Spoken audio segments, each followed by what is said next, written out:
Hi friends, ಎಲ್ಲರೂ ಹೇಗಿದ್ದೀರಾ? ನಾನಂತೂ ಚೆನ್ನಾಗಿದ್ದೀನಿ. ನೀವೆಲ್ಲ ಚೆನ್ನಾಗಿದ್ದೀರಾ ಅನ್ನೋ ಒಂದು ಭಾವನೆಯಿಂದ ಇವತ್ತು ಈ ವಿಡಿಯೋನ ಶುರು ಮಾಡ್ತಾಯಿದ್ದೀನಿ. ಬನ್ನಿ, ಕೋಮಲಾಸ್ ಕಿಚನ್ನಲ್ಲಿ ಏನೇನು ಅಡುಗೆ ಮಾಡ್ತೀನಿ, ಯಾವ್ಯಾವ ರೀತಿಯ ಅಡುಗೆಗಳನ್ನು ತೋರಿಸ್ತಾ ಇದ್ದೀನಿ, ಖಂಡಿತವಾಗ್ಲೂ ನೋಡಿ. ಲೈಕ್, ಶೇರ್, ಕಮೆಂಟ್ಸ್ ಮೂಲಕ ನಿಮ್ಮ ಅನಿಸಿಕೆ ಅಭಿಪ್ರಾಯ. ಇವತ್ತು ಮಿರ್ಚಿ ಮಸಾಲೆ ಮಾಡೋಣ. ಯಾಕಂದರೆ ಊಟಕ್ಕೆ ಸೈಡಲ್ಲಿ ನಮಗೆ ಈ ಮಿರ್ಚಿ ಮಸಾಲೆ ಇದ್ದರೆ ಊಟ ಒಂದು ತುತ್ತು ಹೆಚ್ಚಿಗೆ ಆಗುತ್ತೆ. ಯಾವ ರೀತಿ ಮಾಡೋದೇನೋ ನೋಡೋಣ. ನಾನು ಇವಾಗ ಹಸಿಮೆಣ್ಸಿನ್ಕಾಯಿನ ರೆಡಿ ಮಾಡಿ ತೊಳೆದು ಇಟ್ಕೊಂಡಿದ್ದೀನಿ. ಇದಕ್ಕೇನಿಲ್ಲ, ಜೀರಿಗೆ ಮತ್ತು ಮೆಂತ್ಯ, ಉಪ್ಪು ಮತ್ತು ಹಿಂಗನ್ನು ರೆಡಿ ಮಾಡಿ ಇಟ್ಕೊಂಡಿದ್ದೀನಿ. ಜೀರಿಗೆ 1 ಸ್ಪೂನ್ ಇರಲಿ, ಹಿಂಗು 1/4 ಟೀ ಸ್ಪೂನ್ ಆದರೆ ಸಾಕು, ಉಪ್ಪು ಅರ್ಧ ಟೀ ಸ್ಪೂನ್ ಸಾಕು, ಮತ್ತು ಮೆಂತ್ಯ ಬಂದು ಅರ್ಧಕ್ಕಿಂತ ಒಂಚೂರು ಜಾಸ್ತಿ ಇದ್ದರೆ ಸಾಕು ಸ್ನೇಹಿತರೆ. ನಾನಿವತ್ತು ಹೊರಳ್ಕಲ್ಲಲ್ಲಿ ಅಂದರೆ ಈ ರೀತಿ ಕುಟಾಣಿ ಕಲ್ಲಿಂದ ಕುಟ್ಕೊತಾ ಇದ್ದೀನಿ.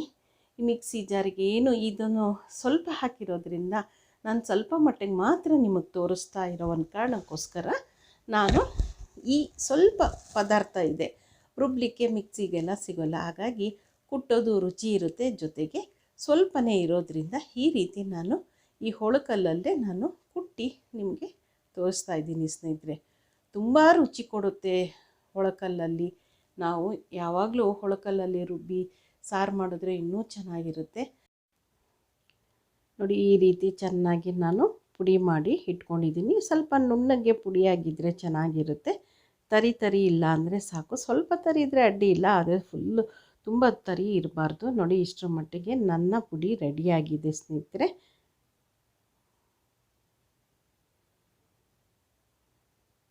ಪರಿಮಳ ತುಂಬ ಚೆನ್ನಾಗಿ ಬರ್ತಾ ಇರುತ್ತೆ. ಆ ಮೆಂತ್ಯ, ಜೀರಿಗೆ, ಹಿಂಗು ಮತ್ತು ಉಪ್ಪೆಲ್ಲ ಹಾಕಿದ್ದೀವ, ಒಂದು ಸ್ವಲ್ಪ ಟೇಸ್ಟು ನೋಡಿ. ಇವಾಗ ಏನಾದರೂ ಉಪ್ಪು ಕಮ್ಮಿ ಇದ್ದರೆ ಉಪ್ಪು ಸೇರಿಸ್ಬೋದು. ಅರಿಶಿನ ಇವಾಗಲೇ ಸೇರಿಸ್ಬಿಡ್ತೀನಿ ಸ್ನೇಹಿತರೆ. ಸ್ವಲ್ಪ ಅರಿಶಿನ ಹಾಕಿದ್ರೆ ಇನ್ನೂ ಚೆನ್ನಾಗಿರುತ್ತೆ.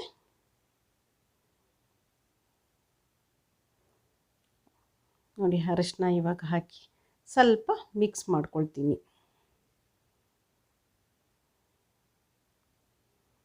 ಈ ಮಿರ್ಚಿ ಮಸಾಲೆ ತುಂಬ ಚೆನ್ನಾಗಿರುತ್ತೆ ಸ್ನೇಹಿತರೆ.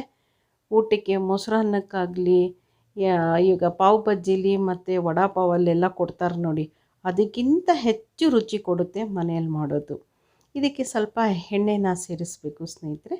ಎಣ್ಣೆಯಲ್ಲಿ ಚೆನ್ನಾಗಿ ನಮ್ಮ ಈ ಮಸಾಲೆಯನ್ನು ಕಲಿಸ್ಕೊಳ್ಬೇಕು ಸ್ನೇಹಿತರೆ.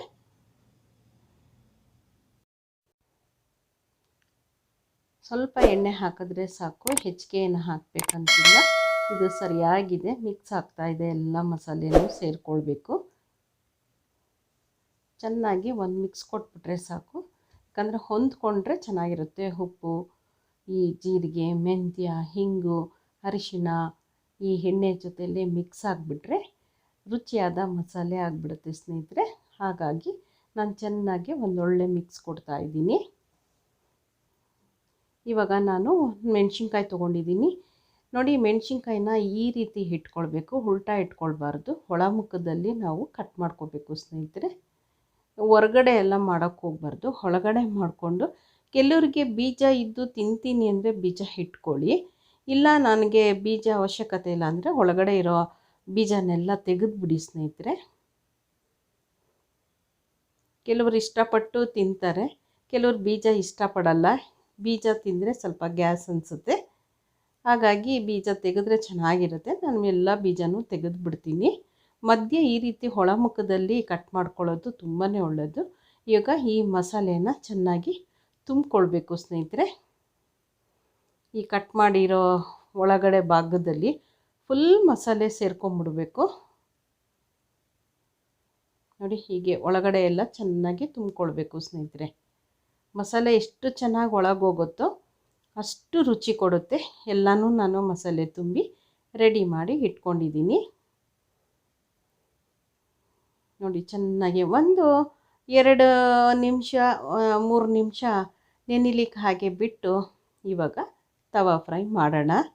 2-3 ನಿಮಿಷ ಸಾಕು ಸ್ನೇಹಿತರೆ. ಸ್ವಲ್ಪ ಈ ಮಿರ್ಚಿಗೆ ಈ ಮಸಾಲೆ ಹೊಂದ್ಕೊಳ್ಳಿ ಅನ್ನೋ ಒಂದು ಕಾರಣಕ್ಕೋಸ್ಕರ. ಇವಾಗ ತವಾ ಸ್ಟವ್ ಮೇಲೆ ಇಟ್ಟಿದ್ದೀನಿ, ತವಾ ಕಾಯ್ತಾ ಇದೆ. ಒಂದು ಸ್ವಲ್ಪ ಎಣ್ಣೆ ಹಾಕಬೇಕು. ಎಣ್ಣೆ ಹಾಕಲಿಲ್ಲ ಅಂದರೆ ಹಾಗೆ ಸ್ವಲ್ಪ ಮಾಡ್ಬೋದು, ಒಳ್ಳೆ ಖಾರ ಆಗಿಬಿಡುತ್ತೆ. ಆದರೆ ಖಾರ ಕಮ್ಮಿ ಆಗಬೇಕಂದ್ರೆ ಸ್ವಲ್ಪ ಎಣ್ಣೆ ಹಾಕ್ಕೊಂಡ್ರೆ ಈ ರೀತಿ ಒಂದು ಸ್ವಲ್ಪ ಎಣ್ಣೆ ಹಾಕಿದ್ರೂ ಸಾಕು. ಇವಾಗ ಒಂದೊಂದೇ ಮಿರ್ಚಿನ ತವ ಮೇಲೆ ಇಟ್ಟು ನೋಡಿ, ಒಂದೊಂದೇ ಮೆಣಸಿನ್ಕಾಯಿನ ಇಟ್ಟು ಒಂದೊಂದೇ ಜೋಡಿಸ್ಕೊಳ್ಬೇಕು ನೀಟಾಗಿ. ಶಾಲು ಫ್ರೈ ಮಾಡೋಣ. ಡೀಪ್ ಫ್ರೈ ಸಹ ಮಾಡ್ತಾರೆ, ಆದರೆ ಅಷ್ಟೊಂದು ಚೆನ್ನಾಗಿರಲ್ಲ, ತುಂಬ ಎಣ್ಣೆ ಹಿಡಿಯುತ್ತೆ. ಶಾಲು ಫ್ರೈಯೇ ತುಂಬ ಚೆನ್ನಾಗಿರುತ್ತೆ ಸ್ನೇಹಿತರೆ. ಈ ತವಾ ಫ್ರೈ ಮಾಡಿಬಿಟ್ರೆ ಅಂತೂ ಅಬ್ಬಬ್ಬಾ, ರುಬ್ಬಿ ಕುಟ್ಟಿರೋವಂತಹ ಮಸಾಲೆಗಳು, ಮಿರ್ಚಿ ಬೇರೆ ಏನು ರುಚಿ ಕೊಡುತ್ತೆ. ಅದು ತವಾ ಫ್ರೈ ಮಾಡಿಬಿಟ್ರೆ ಅಂತೂ ರುಚಿಯೋ ರುಚಿ. ನಾನು ಇನ್ನೊಂದು ಸ್ವಲ್ಪ ಎಣ್ಣೆನ ಸೇರಿಸ್ಕೊಳ್ತಾ ಇದ್ದೀನಿ. ಖಾರ ಸ್ವಲ್ಪ ಕಮ್ಮಿ ಆಗಬೇಕಂದ್ರೆ ಎಣ್ಣೆ ಸೇರಿಸ್ಕೋಬೇಕು. ಖಾರ ಏನಾದರೂ ನಮಗಿಲ್ಲಪ್ಪ ಖಾರ ಇರಲಿ ಅನ್ನೋರಾದರೆ ತುಂಬ ಎಣ್ಣೆ ಹಾಕೋಕ್ಕೆ ಹೋಗಬೇಡಿ. ಚೆನ್ನಾಗಿ ಇವಾಗ ಆಮೇಲೆ ಸಣ್ಣ ಹುರಿಯಲ್ಲಿ ಇದನ್ನು ಬೇಯಿಸ್ಬೇಕು ಸ್ನೇಹಿತರೆ, ಜೋರು ಉರಿ ಕೊಡಬಾರ್ದು. ಮಸಾಲೆ ಮತ್ತು ಮಿರ್ಚಿ ಚೆನ್ನಾಗಿ ಹೊಂದ್ಕೊಳ್ಬೇಕು.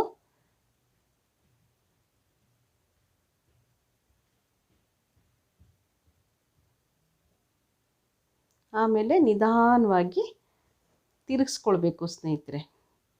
ಕೆಲವೊಂಚೂರು ಮಸಾಲೆಗಳೆಲ್ಲ ಹೊರಗೆ ಬರುತ್ತೆ ಎಣ್ಣೆ ಹಾಕಿರೋದಕ್ಕೂ, ಮತ್ತು ಮೇಲೆ ಸ್ವಲ್ಪ ಮಸಾಲೆ ಎಲ್ಲ ಬಂದಿರುತ್ತಲ್ಲ, ಸ್ವಲ್ಪ ಆಚೆಗೆ ಬಂದರೂ ಅಡ್ಡಿ ಇಲ್ಲ.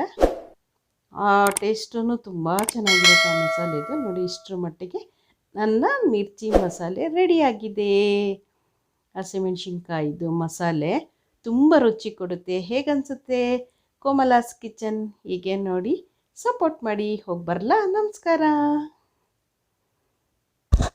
Thank you for watching.